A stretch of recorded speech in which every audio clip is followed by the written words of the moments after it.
We're just waiting for a few people.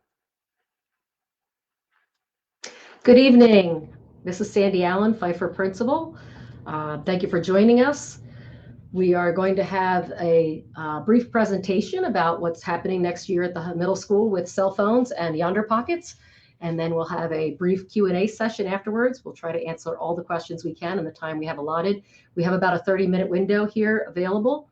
We're going to wait a few minutes and let everybody log on, and then we're going to go ahead and get started.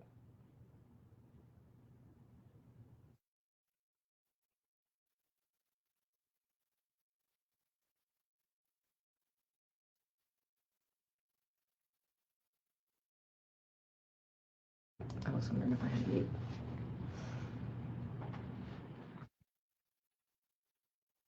I think your mic's on. No, I hit mute. I didn't know if I had a way to mute. I found one.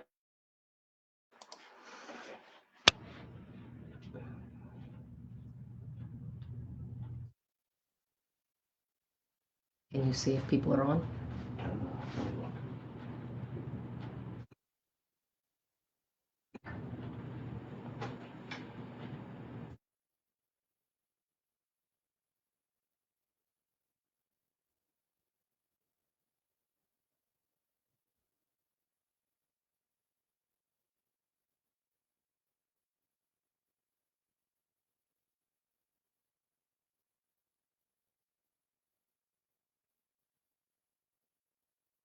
Good evening again. I am Miss Allen. I am the building principal for Phifer. We're having this presentation tonight to help parents understand our changes that we're doing for the middle school this year with Yondr pockets and cell phones. We'll have a short presentation and then we'll have some Q&A. We're going to wait a minute or two and let everybody log on, and then we'll get started. Thank you for joining us. We appreciate you taking the time to log in and hear about what's going on.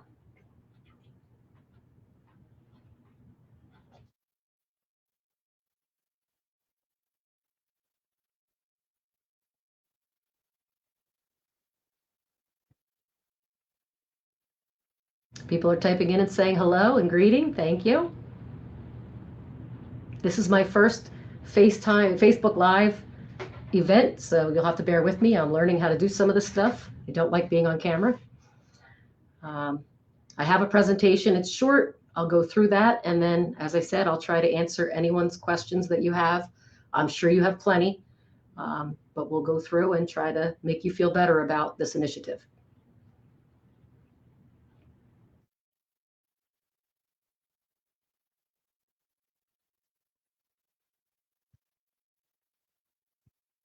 Also, this entire presentation is being recorded, and it'll be posted for anyone who's unable to come. If you want to go back and look at it later, both the presentation and the recording will be available. It'll be on our district page and on our Facebook page later. We also plan to have an in-person meeting in August 24th, from either 10 to 11 if you're available in the daytime, or 6 to 7 if you want to come at night. At that time, I'll have the pockets and the magnets available if you want to come and see them.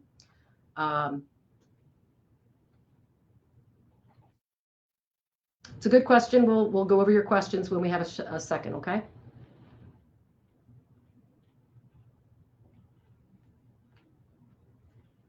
I'll answer that one.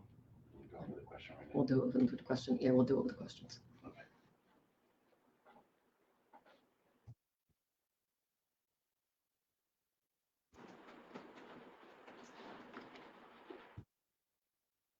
If I forget you after the presentation, Ms. Manga, just go ahead and ask me again. But I want to wait till after I go through some things. I might answer your question with the presentation itself. So we'll go through some things, and then I'll be happy to go over some things with you.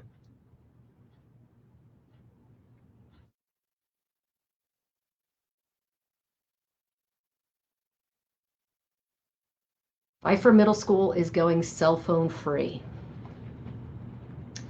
So, of course, the biggest question everybody has is why? Why are we doing this? What's going on? Well, we're not anti-cell phone, but the problem is that since the pandemic, students have become too reliant on digital communication. They have their heads in their phones at all times. We have to fight to get them to put them down. They're losing out on the whole middle school experience. They're a distraction. They take them away from interacting with their peers. They're too busy texting classmates, setting up times to meet, instigating fights. The excessive drama, and a lot of parents know what I'm talking about because you've been involved with these investigations with the drama, which can take several hours just to weed out what's going on. There's way too much posting on social media happening. There's a lot of cyberbullying. And again, many parents have been involved in this with me in dealing with a lot of this cyberbullying that's going on, especially on these social media sites. Unfortunately, people get their picture taken or they're being recorded without their permission, and then it's posted and they're tormented and made fun of or distorted. I also have, kids that are using avoidance techniques. They're calling their parents and saying, come get me. I don't want to go to math class, fourth period, things like that.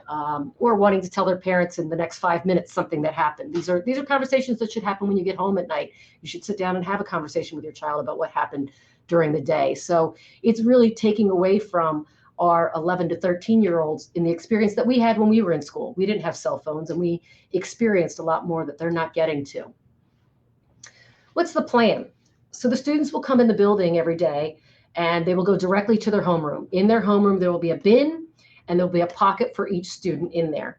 They will put their phone on vibrate. Now, the company wants me to put the phone off or put it on airplane mode. I disagree with that. I want you to put them on vibrate and put it in the pouch, and it seals with a magnet. We've all gone to the store shopping, and you've gotten your clothes with a magnet tracker on it. And you have to go to the register and they have to undo the magnet. And sometimes you get home and they forgot to take the magnet off, and you see what it's like trying to get that magnet off. That's what's being used to seal this. It's just a magnet. It's a fabric pouch with a magnet that will seal it. Now, in the past, I've had a rule where I've asked the students to put all their phones in lockers.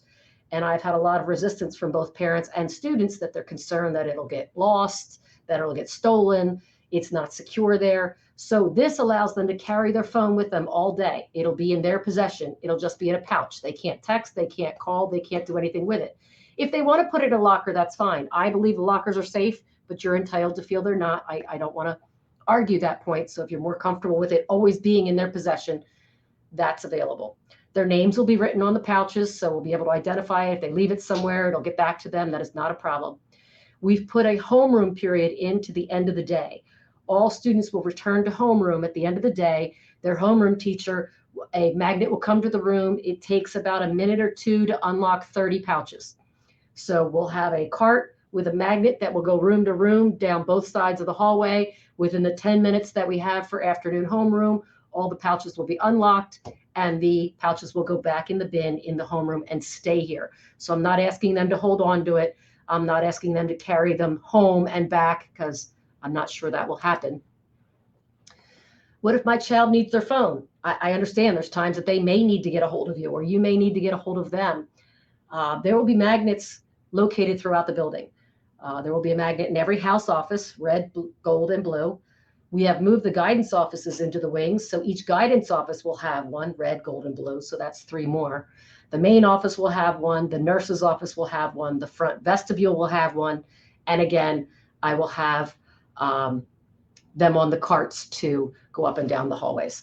So they'll be accessible. I don't want them to be able to get to them whenever they want. There shouldn't be an opportunity for them to just find a magnet and open it. If they need to make a phone call, that's fine, but do it someplace responsibly with an adult. Go to the house office and say, I'm having a meltdown. I need to talk to my mom. Fine, unlock your phone. My phone keeps vibrating. I think my mom's calling me. Fine, unlock it and see what's going on. Our guidance counselors frequently either need to look through social media with them, or, call a parent and calm them down or talk to them about something. So we're not saying that they can't have them and use them. I'm saying I don't want them used in the hallway, in the bathroom, in the cafeteria. Classrooms have never really been a big problem. A lot of teachers do have a parking lot. A lot of teachers have them put them away. They're not using them on social media then. They are taking pictures of classmates, but it's more in the hallways that's a problem. It's the unstructured times that are a bit of an issue. I still have phones going to the locker room. Now, please, phones and Chromebooks should not be in the locker room. Children are undressing in there, and there should never be a camera in that area. We don't have cameras in that area. The students should not have cameras in that area, but I'm still having that fight because they don't want to let it out of their sight. They don't want to let go of it. So if it's in a pocket or pouch, I don't have to worry about them using the camera. So what if my child doesn't use the pouch? Well, it is going to be a school rule. It's not an optional. It's not if you'd like to. This is required. So not following the rules is going to have a consequence just like any other. Not following dress code has a consequence. Not, not following any of the other rules. So phones need to be pouched. If a phone is seen that's not pouched, it will be confiscated by the administration, and a parent will need to come and pick it up. Again, many parents are very familiar with this. You've had to do this last year. We were allowing them the first time, I would give it back to them with a warning. Second time usually was a warning. And the third time someone had to come up and get it. We did 3 strikes, you're out. I can't tell you how many parents had to make trips up here to get phones. It's incessant. If they are having their phones or not pouching, it's confiscated. There may be other discipline action, like, the lunch detention. We'll use our code of conduct and our different options: lunch detention, after school detention, in school suspension, etc. What are the benefits? The biggest thing is kids need to interact with each other, talk to each other. There's so much power behind the screen. They say nasty things. They are critical of each other. I think a lot of people have seen this as adults on social media with some of our pages, that people just like to be negative, and that's what's happening with the kids. And we've talked about their social and emotional learning. We need this to be a positive environment. We need them to interact. We need them to get their heads out of the screen. We're still using Chromebooks. I'm not anti-digital. I love digital. I'm doing something digital right now. But there's a time and a place. 65% of the schools that are already using this, Yondr is what the name is of the pocket, the vendor, they saw improvement in academic performance. I need time on task. Students are too distracted. I have to go to the bathroom. I have to take my phone. I have to go text my friend. I have to go do this. Something's happening here. Something's happening there. You need to focus on class. I have too many students failing. I have too many students not completing things. We're here to help them learn and, again, be a part of this middle school experience. 83% of the schools using Yondr had improvement in student engagement. Obviously, we want less discipline referrals and suspensions for cell phones.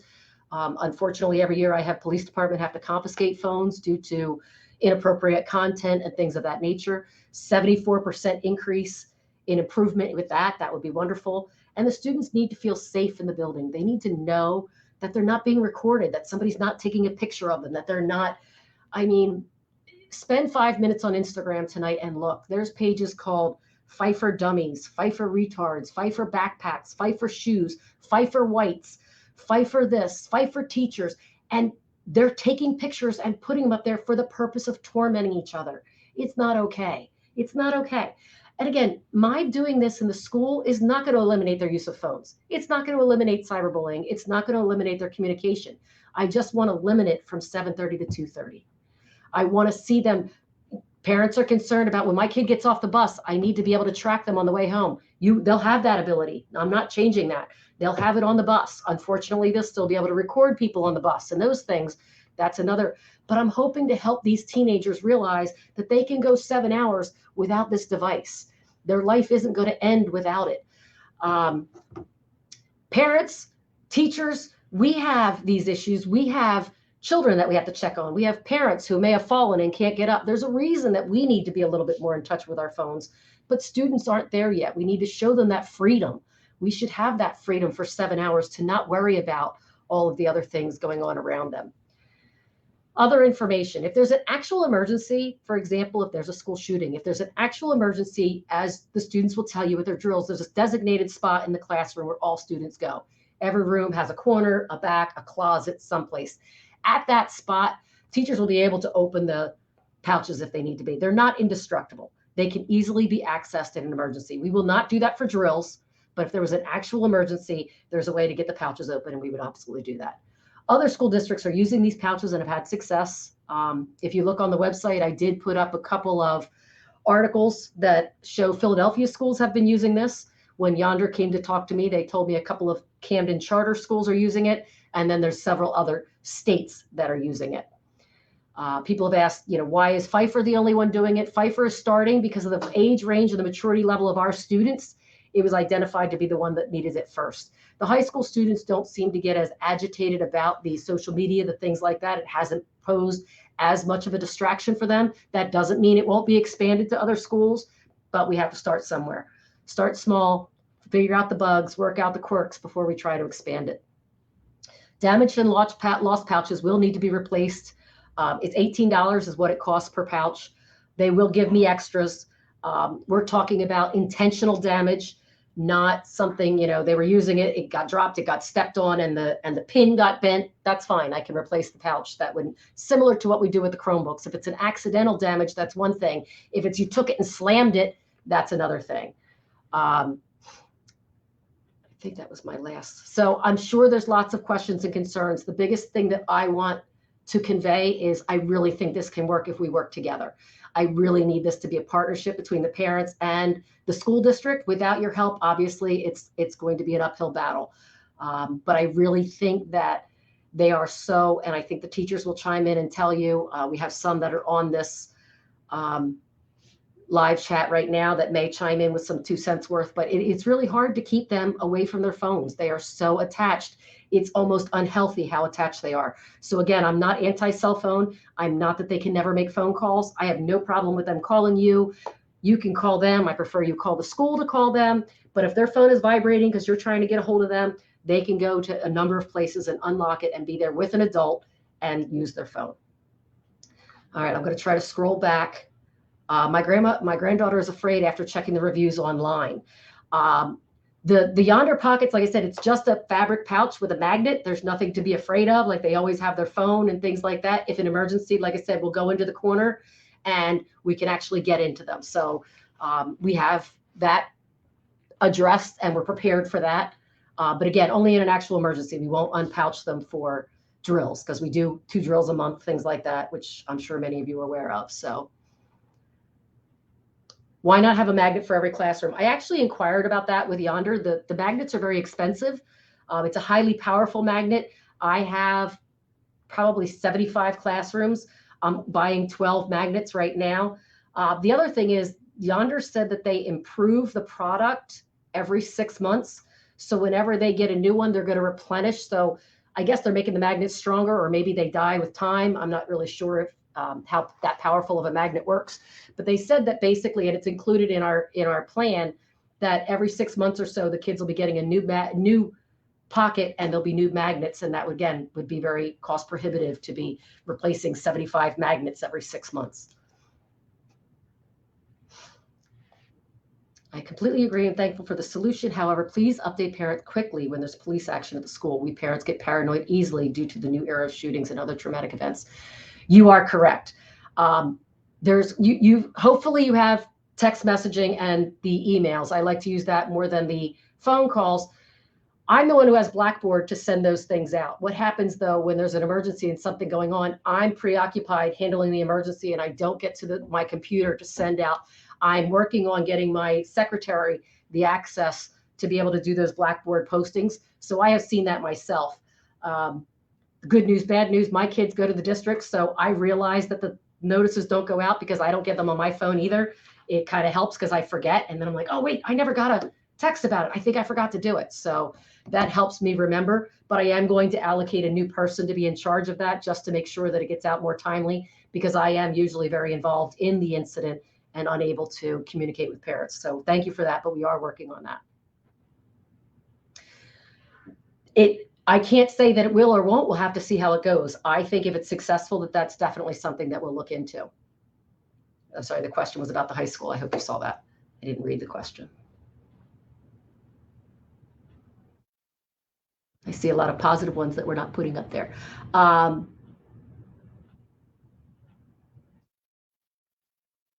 Excellent idea about time. Great solution.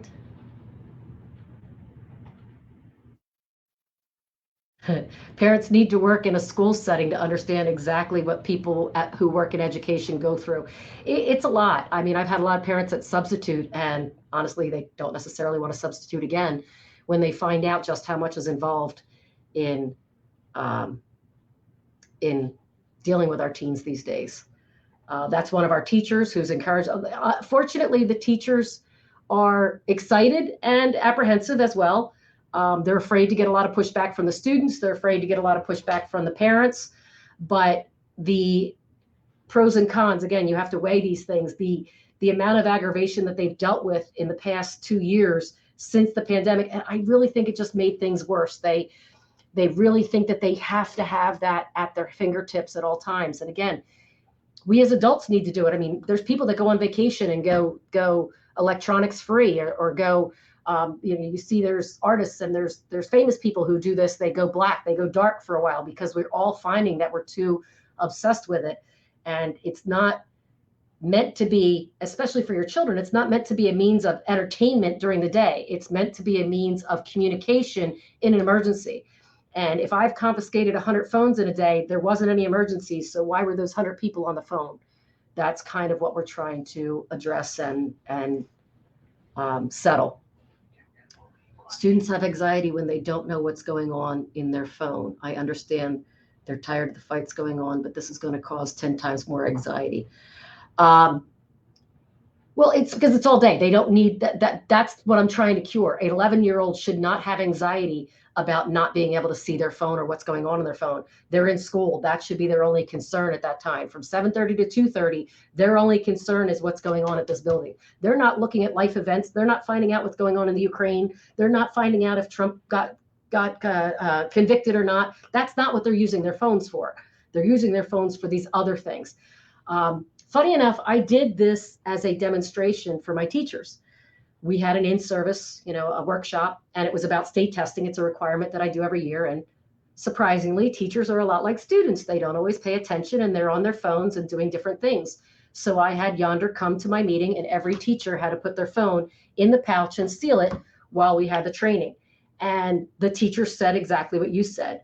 There's a lot of anxiety with it. So we said, well, that's good. You just experienced it. Now you know what the kids are going to go through. So please be understanding and realize, as nervous as you are doing it for 40 minutes, they're going to do it for 7 hours. Again, the difference to me is, as adults, we have children, we have adult parents, we have other obligations, which is why we feel we need to have our phone. But we tell the teachers the same thing. They shouldn't be on their phone all day. If I walk in a classroom and I see a teacher on the phone, I say something to them. Now, if they're on their phone because they're doing a class dojo, if they're on their phone because their kid's school called and they're trying to get somebody to pick them up, that's understandable. But that's the only reason they should be on their phone. They're not on it to check Facebook. They're not on it to see who's been posting on social media, or can they get a good rate at the airfares right now. The phone is used for those emergency types of things. Okay. Focus on why our children are bullied, not worry about how the messages get around. We do bullying investigations constantly. And again, there's many of you that have been involved in them. But most of the things that we find, it's social media and it's at night. So again, this isn't going to stop those problems. But we do. We try to get the parents involved. We investigate with the students. We get the police involved when necessary. Again, a lot of the things that are happening outside of school aren't always in my domain. I can't punish a child for being on the phone at 2 o'clock in the morning and threatening another student. If that comes to school and it interferes with school because they're talking about it and whatever, absolutely we address it. But if it's things that happen at home, we encourage the parents to get the police involved. But again, I need the parents to be a part of this procedure. Like, you need to see that your child's texting at 2 in the morning. I would be concerned. My children aren't allowed to have their phone at 2 in the morning. These are things that we need to work together and get them to realize that there's an appropriate time of day to be on your phone, and there's an appropriate time of day to put it to bed, and you go to bed and worry about it in the morning. You shouldn't be getting any important phone calls overnight. As adults, we might, but there isn't anything that your 11 to 13-year-old should be getting notified of overnight, unless you're out of the house or something like that. What about students who may need their phone for medical reasons frequently throughout the day? Yes, we have a couple who actually love technology, have diabetes. They have diabetic monitors, and they use their phone they'll just have to go to the nurse's office, again, or a wing office or a guidance office. There's 2 in the wing that they can get to, and they can go to the nurse to use it. And honestly, that's the same problem they have now, because they're not allowed to have them. So they'll have to get teacher permission to go and even check their numbers at that time. So it would be the same thing. It's like I said, it takes 2 seconds to unlock a pouch. All you do is tap the magnet, it comes out. It wouldn't delay them being able to take their measurements, but they'll just get into a routine. The nurse's office, a little bit more of a walk, let's say if you're in 6th grade, but the wing office and the guidance office are right in the center of the wing. So no matter where you are, you can walk to it within minutes. So there will definitely be a way. How will you know if the students have or don't have a phone when they walk in the building. So it's going to be homeroom procedure. Everybody, you're going to say, get out your phone and pocket it. Get out your phone, pouch. Get out your phone, pouch. Now, if the student claims they don't have a phone, that's fine. But if I see it, I'm taking it. Now, last year, my teachers can all attest, most of the students walked around with their phone in their back pockets. So obviously, I'm going to know if they're walking around with a phone. To be 100% honest, if the student doesn't pouch their phone and it's put away all day and I never see it, I win. That's what I want. I want the phone put away and not used all day. So if the child decides that they're not going to pouch it, they're going to hide it in their back pocket and put it in their locker, I win. That's what I want. If they refuse to put it, they didn't put it in the pouch and they're carrying it around, as soon as it's seen, it's taken by administration, whether a teacher has to report it. I hate to tell you, students will report it. I walked around the cafeteria last year, and again, you can ask, I had 7th and 8th graders that were in there. For my cafeteria duty, I walked around. If they had a phone, I just put my hand out, said, give it to me.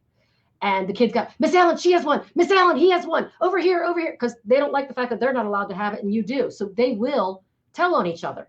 So if somebody's not doing it, they're going to get ratted out and it's going to get taken, and then the parents are going to have to come up and get it. But it is going to be a battle. There's no doubt. Oh, that's a good one. What kind of positive reinforcement will the child receive for complying and following the rules? I haven't thought about that, but I'm going to come up with one. We have been doing a lot more with incentives this year, hopefully, or last year. Hopefully you heard about the skating trips that we did for students with 0 points. They were able to go on a skating trip, a roller skating trip. It cost them $5 and they got money, they got food and everything. And we provided the transportation. So I think that's an awesome idea. I think I have to work on something for, I'm going to write that one down. Rewards for those that are compliant, especially the ones we do Phifer bucks, but I want something better than that. So we'll come up with something for that. I think that's an excellent idea. Thank you.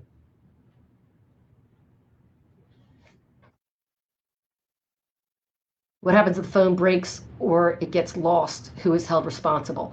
Well, it's not going to break in a pouch. It's a padded pouch. It's no different than the like, I guess they have the things for Chromebooks, like or an OtterBox. I mean, I wish I had it with me. It's a fabric pouch. So the only way it would get broken is if, again, they were dropping it or stepping it or doing whatever. But that's the point, is it's going to be in their possession at all times. Now, if they lose it, it's got their name and everything on it. In the afternoon, if somebody's trying to go unpouch, I have them going back to their homeroom so the teachers know them.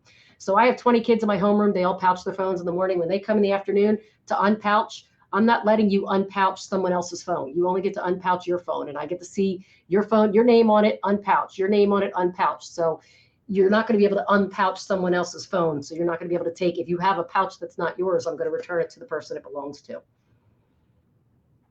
It's almost the same as just during a school day. I have students lose, I don't know, probably a dozen phones a year. I can't even tell you how many AirPods a year are lost. It's the student's responsibility to hold on to their belongings.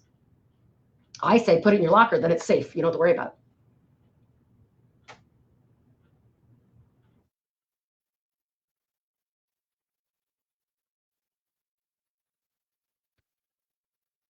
Zimmerman? He's usually a...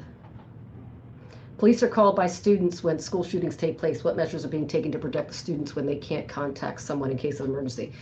There's a lot of data on this, and I'll find the flyer and post it, but the police actually ask that you don't get on your phones during an emergency, because all you do is flood the 911 and they can't get the information that they need from the people that they have.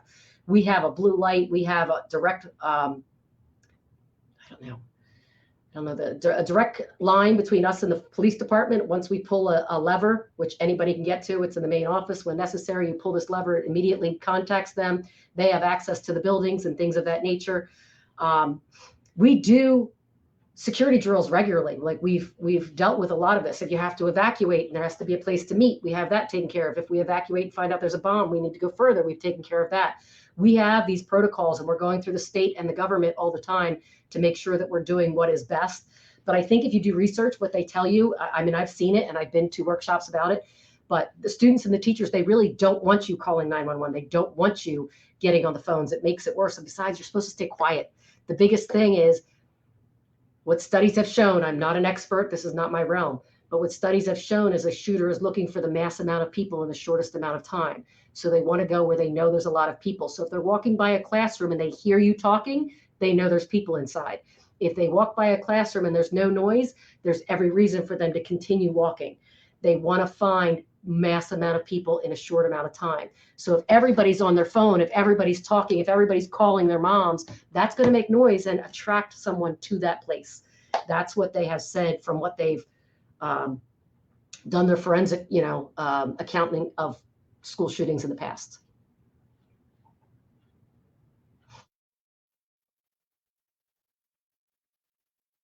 Do you have buttons on office phones that will lock down?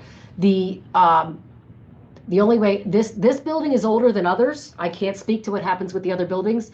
In Phifer, we don't have phones in the classrooms. We have call buttons. And so the only way that the building can be put in lockdown is through the main office, through the PA system. Anybody can have access to anybody in the main office. Also, if you pull any of the fire alarms, obviously that would does another kind of alert. But no, there's no access to it other than the main office.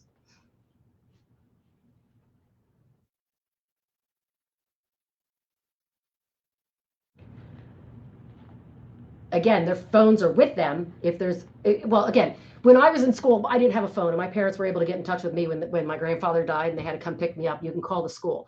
But I was inclined to let the students have the phones on vibrate in their pouches. And if their phone is vibrating, if their pouch is vibrating nonstop, they can go and find out who's trying to call them and what's going on. If there's an emergency and it keeps vibrating, then there's a way to go and check it out.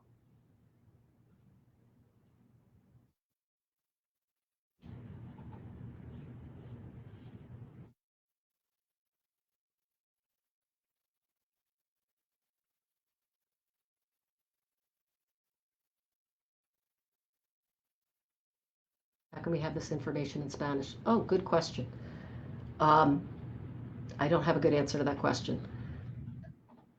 Yondr might have. I'll contact the vendor. I'm sure they have things in multiple languages. I will work on getting some of that. Thank you.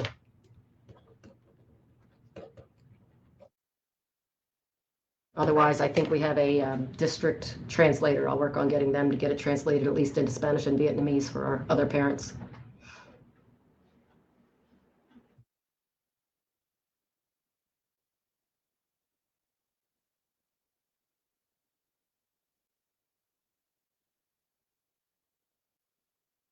Oh, about 32 minutes. That's what I was hoping we would be done in a half an hour. More questions are going to come up. You're welcome to email me, sandra.allen@pensauken.net. There's more information on our school website. There's a couple of articles you can read, again, about Philadelphia schools and other schools around the country that are using this. Also, if you've been to a comedy show in the last year or two, or even some concerts, artists are requiring all attendees to do this, to put their phone in the exact same pouch, this Yondr pouch. You have to pocket your phone while you're at a comedy show because they feel their content, their material is proprietary, and they don't want you taking the content and recording them and taking it with you. So there are other applications for this. If you want to come on Thursday, August 24th, I will have the pockets here and the magnet. You can see how it works, what it means, what it looks like. Again, they won't be coming home. I want to keep them here because I don't want them lost. I want to make sure that they're here and available to be used. There's going to be hiccups. There's going to be things we have to work through, but this is a start. We have to really start getting them to figure out they don't need to be attached to the technology. I really think it's time. Thank you for your time. I appreciate it. Again, this will be recorded for anyone that needs it. You're welcome to come on August 24th or reach out anytime. I'll be happy to go through my concerns and I'll help you with your concerns. Thank you very much. I appreciate your attention.